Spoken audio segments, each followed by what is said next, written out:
Hi again. I'm back for my second stream tonight. The topic of this is looks like Bernie has to deal with trade deal Joe Biden.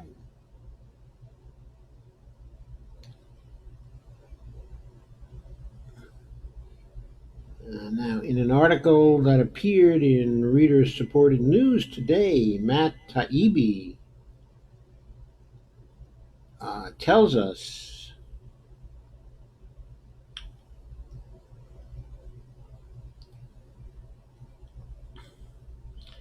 that Bernie's chances depend on taking support from Biden, and soon. And Matt actually makes a lot of points in the linked article, I should say, not the leaked article, the linked article. He says that Bernie's campaign is saying that the senator is doing well, that he won the last debate, and polls show the country cares about his favorite issues, particularly health care. That's not always reflected in the coverage. And so the campaign was complaining that the better that Bernie does in the campaign, the less coverage he receives. And whenever he does worse, then the more coverage he receives. Well, of course, what would we expect from a mainstream press that is so biased? So biased. Okay, I hope everyone can hear me. I'm going to check out whether you can, based on the comments.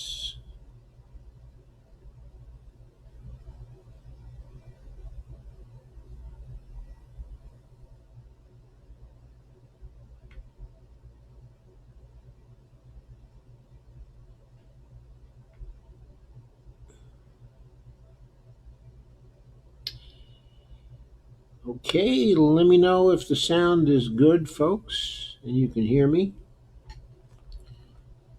And I'll try to get my head up in the air so you can see me.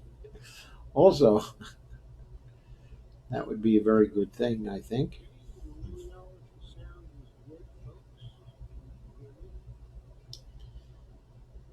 So there we go. Hopefully, I now can be seen and heard.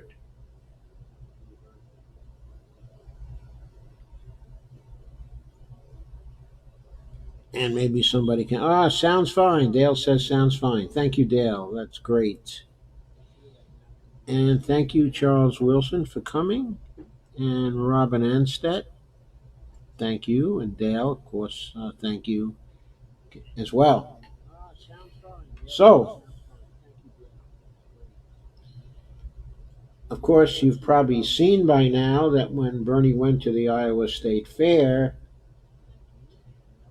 there was a New York Times story that actually dinged Bernie for having power walked by the Ferris wheel and gobbled a corn dog during a journey in which he spoke to almost no one.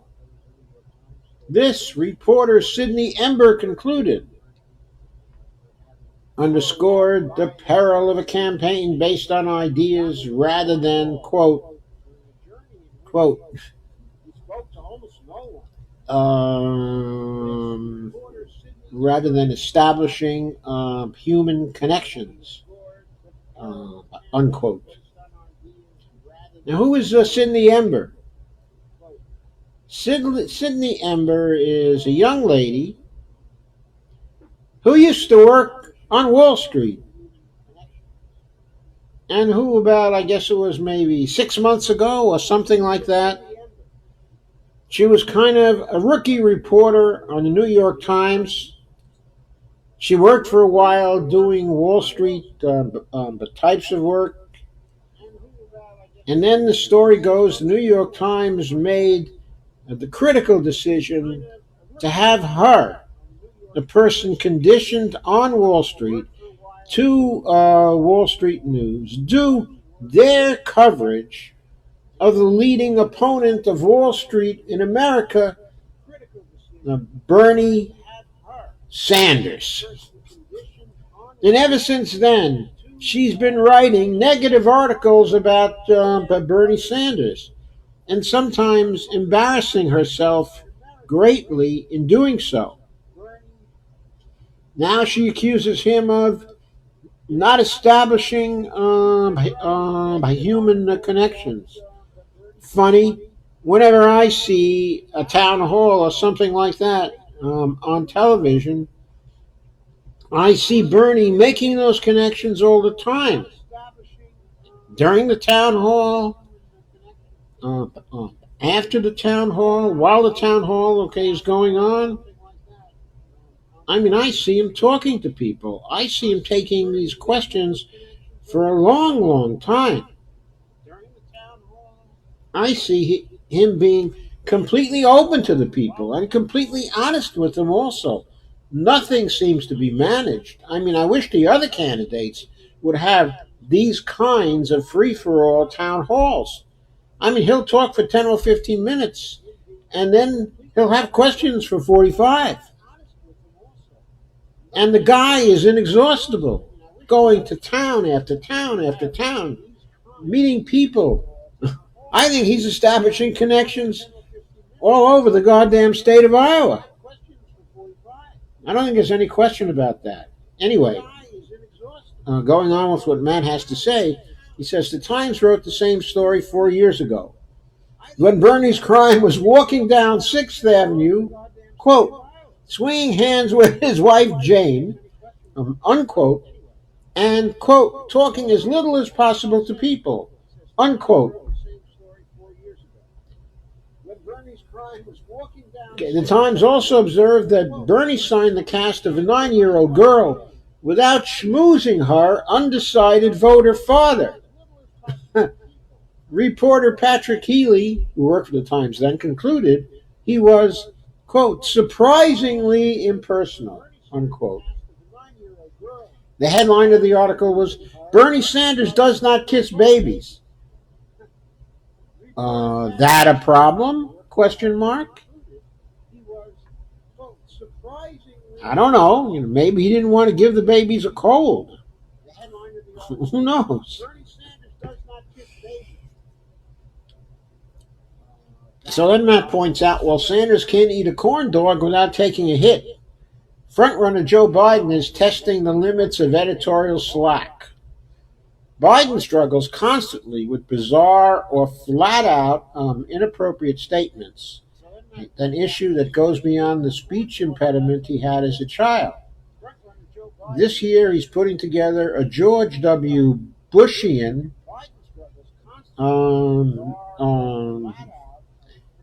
I guess that's mashup of goofs. That's an interesting phrase, mashup of goofs with, quote, we choose truth over facts, unquote. And the more troubling, quote, poor kids are just as talented as white kids, unquote. Yeah, that was a famous one from this week that everybody's heard of. Tweeting about Biden's, quote, lack of a full deck, unquote, seems among Donald Trump's favorite things to do of late. An ominous sign for a potential general election. I agree, it is ominous. But it doesn't seem to have hurt Biden's polling numbers against Trump as yet, to be perfectly honest. Biden's gaffes have earned press. Some of it is negative. He's raising questions about electability, says The Hill. I think that was probably Crystal Ball over at The Hill who was raising that question. But some defiant. The idea that gaffes are important in the Trump age is, quote, particularly offensive, says a Washington Post a columnist. Of course, one of Jeff Bezos' employees. That's not something Matt said. That's a cheap shot I had to take. The question of whether Biden's verbal fumbles deserve censure, laughter, but or a break, as in give me a break, has become the prevailing controversy around the frontrunner. Meanwhile, the larger issue of what Joe Biden's politics are and whether they're an improvement over the platform that lost to Trump 4 years ago recedes. Well, I guess that's the problem. It's been receding, and we've got to bring it back.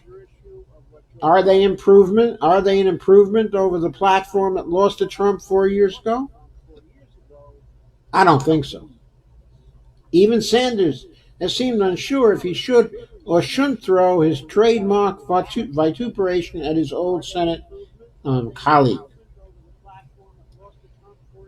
A Hill Harris poll from last week says Matt had Bernie as the second choice of 27% of Biden voters, with Harris in second at 15%, and Beto O'Rourke third, and Buttigieg fourth, and Warren fifth at 8%. An April Morning Consult survey likewise had Sanders as a second choice of 31% of Joe Biden by voters. Why is Matt citing an April Morning Consult survey? That's going back quite a ways. Okay. Again, followed by Harris at 13%, with Warren third, at 10%. Those figures must be entirely different right now. Second choice of most, but I think it's still true that the second choice, the top second choice, of Biden voters at this point is Bernie. And the top second choice of Warren voters is also Bernie. I'm sure that's true. But the second choice of most Sanders voters is Biden, not Elizabeth Warren. And then Matt concludes, which I think is a very apt, savvy conclusion. The second choice of most Sanders voters, meanwhile, is Biden. It is not Senator Warren. Basically, Biden is taking working class votes away from Sanders, and Sanders has been slow to grasp this. And that's perhaps the major point of the article, that Bernie doesn't seem to have grasped that a lot of Biden's support should be his, and that he needs to go for it. The strength of Bernie Sanders as a politician has been his believability as a bringer of change. His unsparing attitude on the stump has always been a part of his formula. Whether or not you feel Bernie has the right policy prescription, there's no doubt what side of things he's on. His distaste for insurance company, for the plutocrats in the tech industry like Jeff Bezos, fast food chains, Disney, bankers, the media, the mainstream media, of course, corporate cash gobbling polls in both parties, and other vermin, is too visceral and obvious to miss. In 2016, Bernie's disagreements with Hillary Clinton were profound. He stressed he was a different kind of person than Clinton, not just someone who clashed on policy. The first difference is I don't take money from big banks, he said.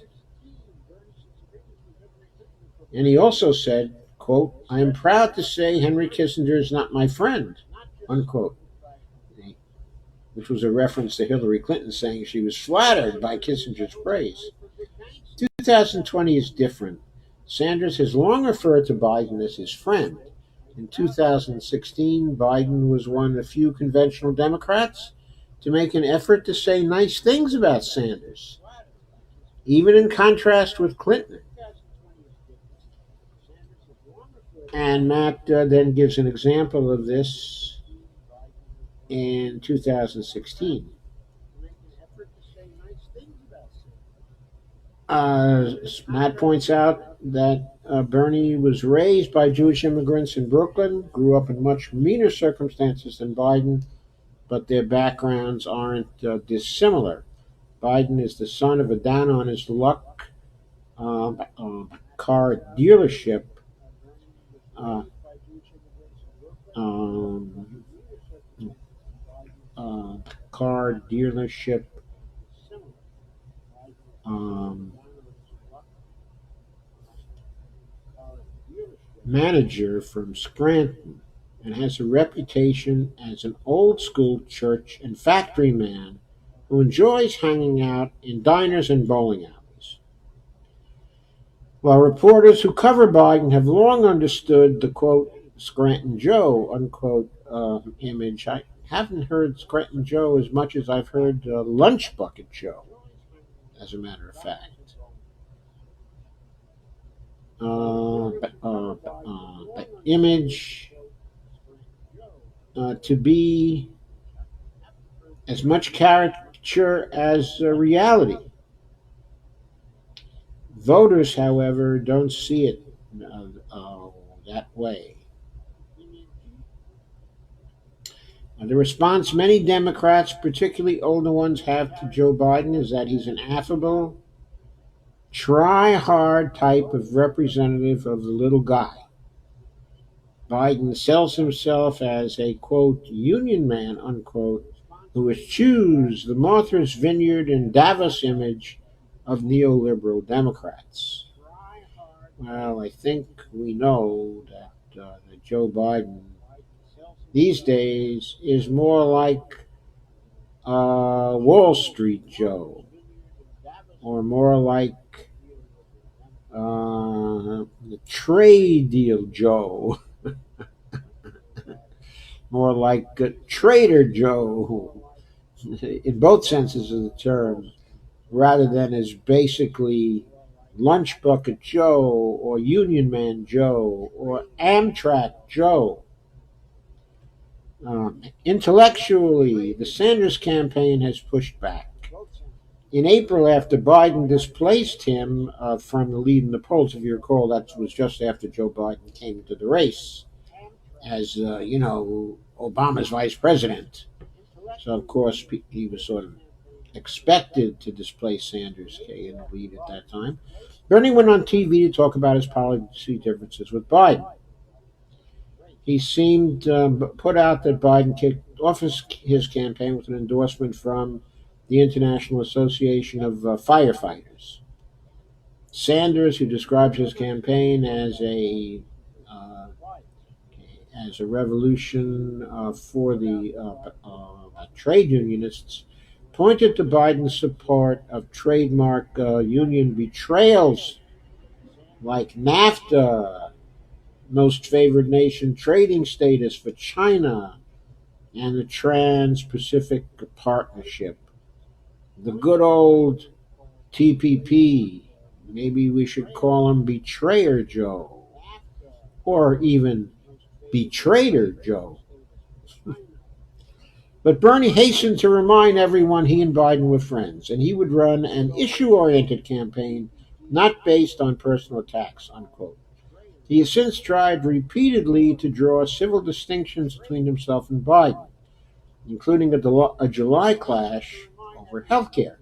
In a typical example of how Biden's political style works, he trashed Bernie's Medicare for All plan in a rambling, inscrutable speech that asked audience members who'd lost loved ones to terminal illnesses to raise their hands. Then he said, quote, every second counts. It's not about a year. It's not about the day, the week, the month, or the next 6 months. It's about hope. And if you have these hiatuses, this may go as smooth as my grandpappy did, smooth as silk, but the truth of the matter is it's likely to be a bumpy ride. Underneath all the homespun, unquote, by the way, underneath all the homespun grandpappy verbiage, says Matt, Biden seemed to be suggesting the Sanders plan would create hiatuses in health insurance for people who might literally die any second. Underneath the oddball messaging, it was a classic corporate scare tactic talking point. So the Sanders campaign pushed back. But Bernie did not name Biden when he countered soon after in a speech at George Washington, blasting, quote, half-truths, misinformation, in some cases outright lies that are being spread about the Medicare for All, unquote. Yeah, there was a lot of that was going on at the time, and Bernie had to counteract that. In a way, that was good for Bernie because he had to explain that in the first year, over 55 and over will be completely covered. In the second year, 45 and over will be completely covered. In the third year, 35 and over. Okay. Oh, by the way, I should have mentioned the first year, 18 and under would also be covered. And there would be no hiatuses. And there would be the opportunity to buy into Medicare for All even when you were not among those getting full coverage in that particular year. So there was going to be no hiatuses. None at all.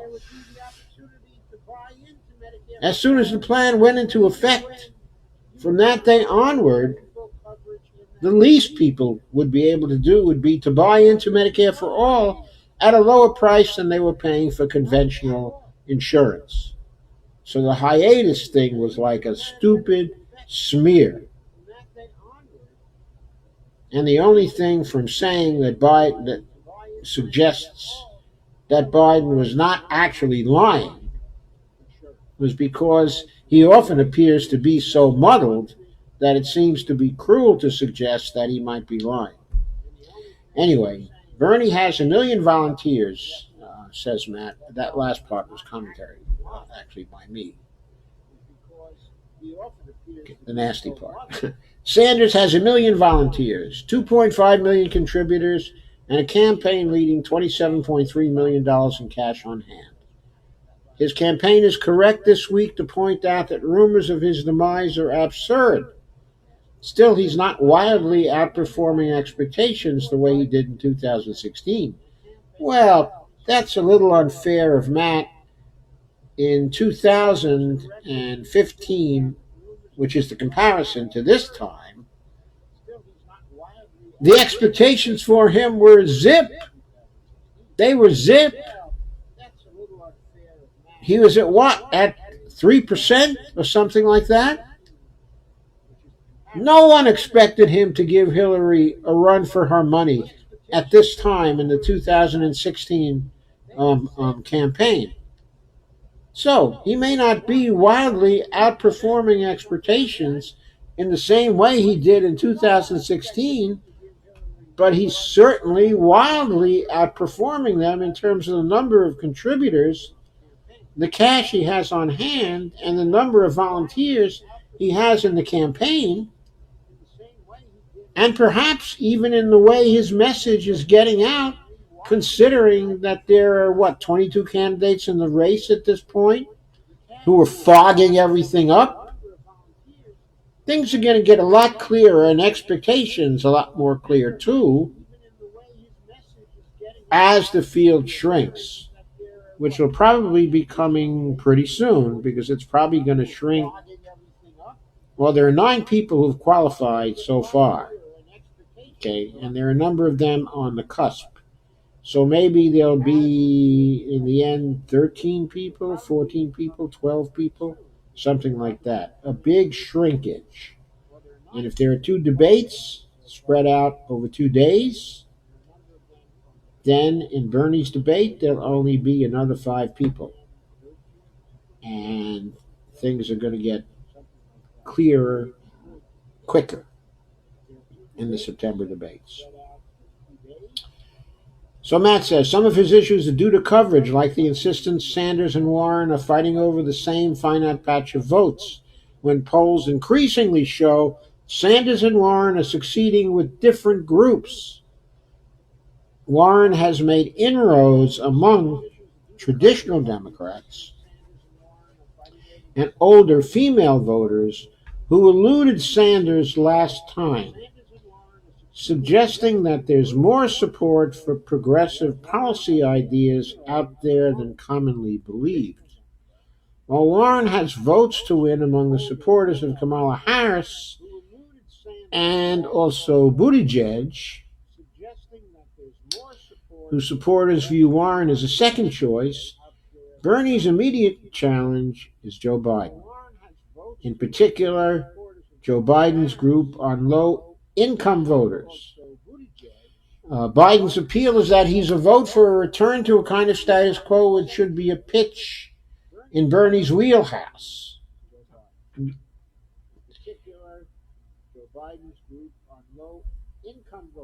What Matt is saying there is that Bernie should point out that what Biden wants to do, he should repeat and point out again and again that what Biden wants to do is to return to the status quo. But what Bernie wants to do, and now I go on with Matt's statement again, Sanders' campaign is based on the notion that a return even to pre-Trump norms is unsustainable for the underinsured, for the climate, for union and non-union workers, for customers of banks, for holders of student debt, for the rural farm communities. No, he didn't say that. I added that. And so on. Yes, absolutely. And Bernie should emphasize as well. He should emphasize as well that for the elderly will save a pile of money every year from his Medicare for All program. I mean, seniors are sitting ducks for Bernie if he would only campaign among us. And he can pull those people away from Trump. I mean, seniors are sitting ducks for Bernie. Anyway, Matt ends with Hillary Clinton with her defiant, "That's what they offered" response to questions about bank-funded speaking fees made finding outrage on this front easy for Sanders. The conundrum of, quote, Scranton Joe, unquote, is no less real, but it's been politically more difficult, and Sanders is running out of time to solve it. I think Matt here actually forgets one thing. That is, the last few months, the issues have been structured by the debates. That's number one. Okay, and number two, it's a little too early to go after an opponent outside of the context of debates. Okay, in other words, now's the time for Bernie to make his case as to what he is for. But it's not been the time to try to knock out, I think, a strong opponent by comparing his record and what he wants to do to the opponent. And there are two reasons why. The first reason is let people get familiar with what your agenda is first. And the second reason is he hasn't been paired up with Joe Biden in the debates. He's been paired up with other people. The networks have taken care thus far not to put Biden in there with Sanders.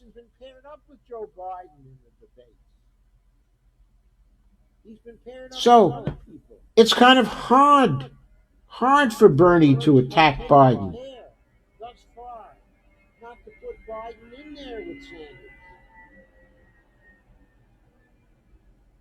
So I agree the conundrum of Scranton Joe is no less real.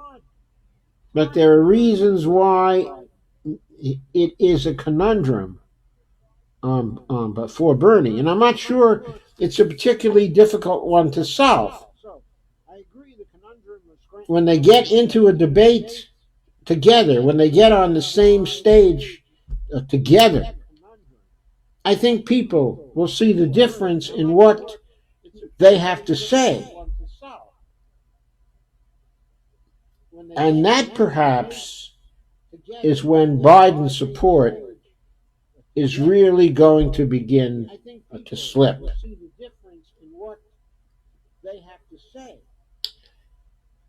So, let's see what happens as we move into the next of the debates. But meanwhile, we also have to keep in mind that things are happening outside of the campaign. Very serious things, like the financial community going absolutely crazy because the yields on loans have gone negative again. That is to say, the yield curve has gone to the negative side. What is the yield curve? It's the curve that shows how the yields on short-term loans compare with the yields on long-term loans. The yields on long-term loans have fallen below, that is, the interest rates on long-term loans have fallen below the interest rates on short-term loans. That is usually a strong indicator of a recession coming. And the business community is going crazy about that right now. It's not a certain indicator. That is usually a strong indicator of a recession coming. But it seems to be a very strong predictor of a coming recession. And this time, that particular predictor is tied to the uncertainty created by the trade wars of Donald John Trump. So, the financial community is very disturbed about that. The business community, the farmers, is very disturbed about the tariffs, because tariffs are a tax on importers, okay, of goods. That hurts their bottom line, okay, and also their business. And many people are angry and fearful about that and are pulling back when it comes to private sector investment and private sector savings.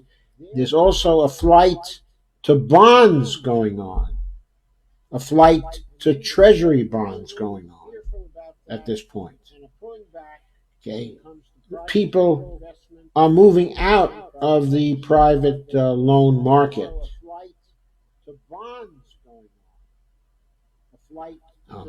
As a result of this. So there was great fear on Wall Street today. The Dow dropped by 800 points.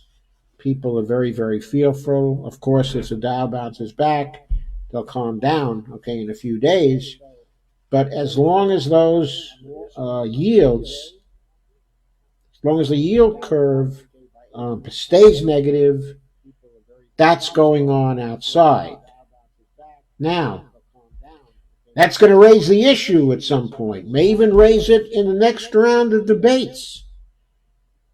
The issue is, it's going to be posed something like this. So people will say, look, there have been these very disturbing signs of late. The yield curve has become negative. And that's an indicator of coming recession. Okay, so if the recession should come just after or just before you're elected, or if when you get elected you find that the country is in another deep crash, as it was in 2008 and 2009. What, as president, will you do about that? What will your program be like?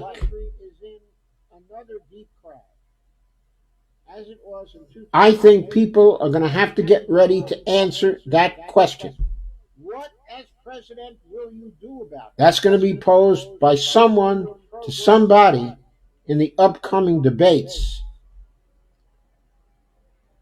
And probably they'll ask it both of Sanders and Biden. And Sanders and Biden are going to give different answers to that particular question. And Sanders' answers are going to be based on his platform. And Biden's answers are going to be placed are going to be based on BS. Sanders' answers are going to be based on his platform. And that's where Bernie may start to shine. Okay. Now, Biden has a pretty decent economist in his corner. His name is Jared Bernstein. And Bernie has a pretty decent economist in his corner. And her name, as most of you know, is Stephanie Kelton.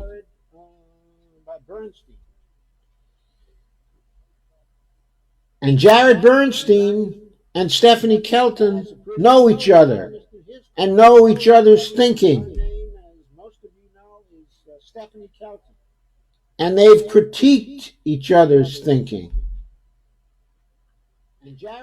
And if you want to see the kind of thing that's wrong with Jared Bernstein's argument, and you want to see the kind of thing that's right with Stephanie Kelton's arguments and Randy Wray's arguments, then you can go to my website at josephmfirestone.com and look at my posts on answers to Jared from roughly a couple of years ago. And they will illustrate the nature of the differences in the thinking of Biden's best economist and Bernie's best economist. And if these questions appear in a debate, that is likely to be very significant. Okay, I hope you enjoyed that, everyone. I'm going to consider your questions now on Facebook.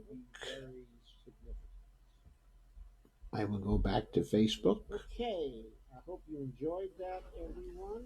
I'm going to... Deborah says, nice talk, Joe. Who penned this article? Matt Taibbi, if you're talking about the article, okay, that I was looking at. I left the link to it in the description, Dale. So you should be able to get that there. Oh, Dave Phelps. Hiya, Dave. Nice to see you. Okay, any questions? Lana says, recession this. Well, if there is a great recession similar to the recession, okay, of 2008, then I think, Lana, you and I know, and probably Dale Weaver knows, and probably, okay, a number of others here know that if Bernie Sanders has the proper amount of support in Congress, that he can get rid of such a recession inside of 6 months. Inside of 6 months. It's not going to take any longer than that. Because Stephanie Kelton and the group, okay, of MMT economists that she comes from know exactly how to do that. and I have learned it from them. And there have been fairly detailed plans in the past from them about what you need to do to get out of a recession like that. So, if a recession should occur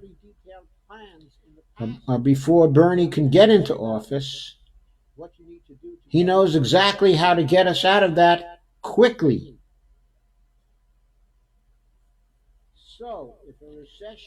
And Joe Biden, if he follows the Obama formula, which is very lucky, which is extremely likely, then all we have to look forward to is a slow recovery from the recession, a bailout for the banks, a further screwing of the middle class, and an emphasis far too early in the process of having a recovery on fiscal responsibility as defined by the Peterson Foundation. If this happens, it will be even less pretty than the recovery from the recession in 2009, 2010, 2011, 2012, 2013, and so on. You get the picture. It ain't going to be pretty for any of us.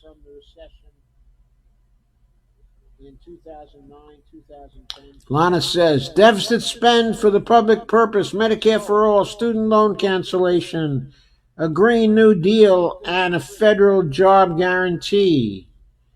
Right, a Green New Deal, which includes a just transition for those displaced by the Green New Deal, which means new jobs at a living wage or better, guaranteed by the federal government. And we have some work to do there too, because we need to persuade Bernie that this has to be done at a true living wage, cost adjusted the living wage across the country for cost differences, okay, in all areas.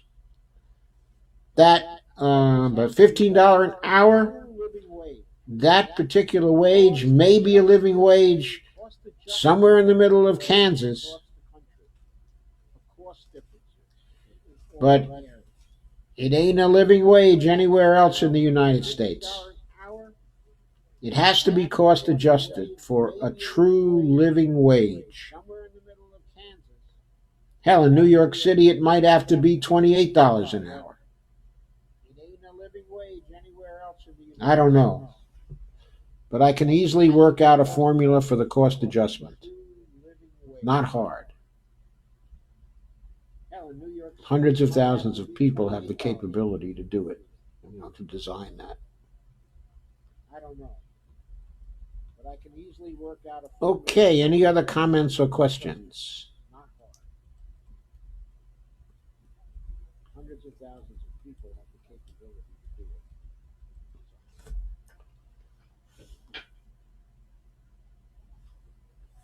Okay, any other comments or questions?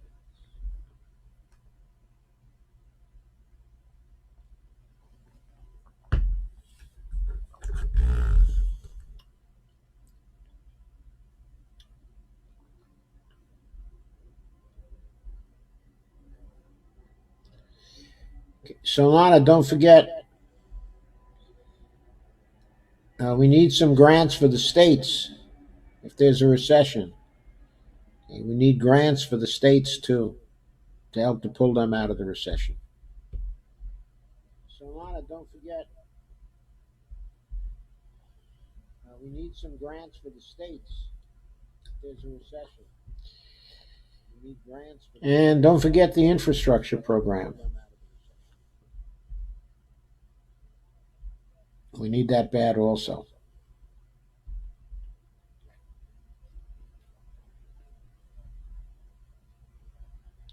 And don't forget the infrastructure program. And it's part of the Green New Deal.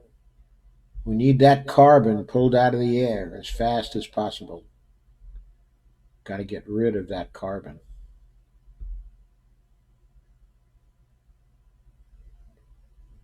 Either we do that or it's goners for us. We need that carbon pulled out of the air as fast as possible. Lana says, works for me. We need more info on how that works. On how what works. By pulling the carbon out of the air.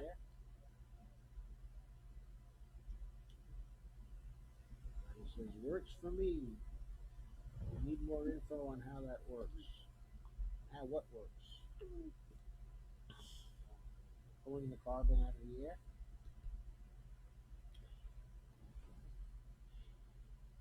If that's the question, then I answered that in a lot of previous live streams. Hi, Patty Cardozo. Really nice to see you here. How are things down in Florida? Then I answered that in a lot of previous live streams. Oh, grants to the states? Oh, so go to Warren Mosler's site. That was a part of his program in 2009. Stands to reason if there's another crash, it's going to have to be part of the program again. So go to Warren Mosler's. At the time, he wanted to give states $500 per person, no strings attached, to pull them out. I always thought that was too stingy back then. I was for $1,000 a person. And maybe this time it's going to have to be $2,000 a person. I mean, so what? If we have a recession, there's going to be plenty of policy space, all kinds of policy space. It'll be $3 to $4 trillion then of policy space for deficit spending. It's going to go crazy. All kinds of policy space. Any other comments or questions? Of policy space for deficit spending. It's going to go crazy. Hey, where is Rob Rivera tonight? He usually fills my comment feed.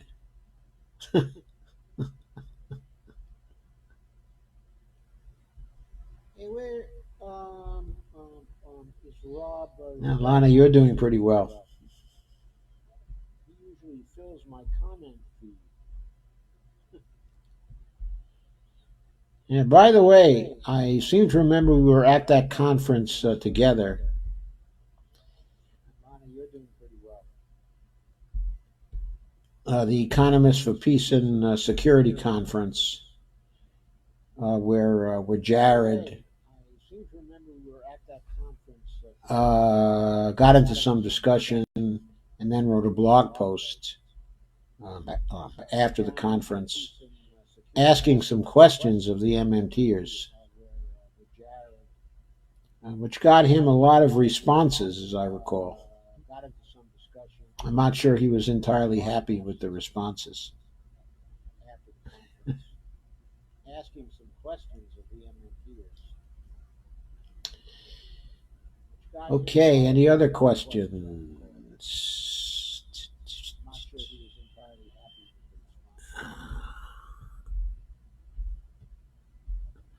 With Bernstein? Yes, with Bernstein. Okay, any other questions?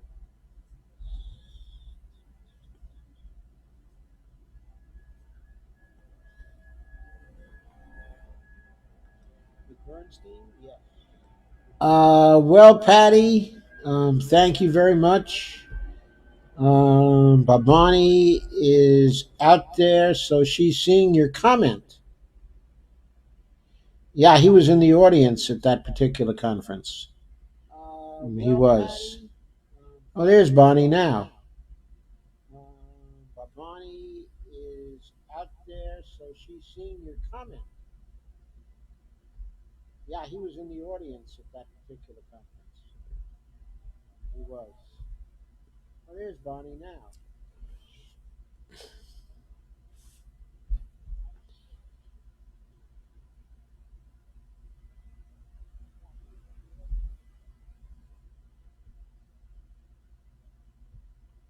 Okay, any more? Any more comments?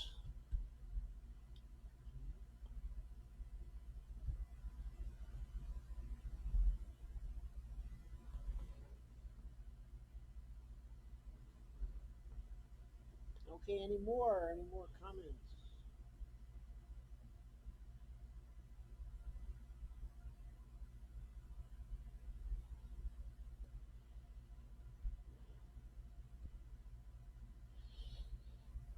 Okay, so if there are no more, I'll say good night for tonight. I'll remind you that I'll be back tomorrow night, and I'll have another stream or two tomorrow night. Okay, so if there are no more, and before I go, let me flash up the please share, like, and subscribe thingy. And please become a patron at https www.patreon.com/Joe_Firestone. Please become a patron at https www. I'd certainly appreciate your doing any of those things.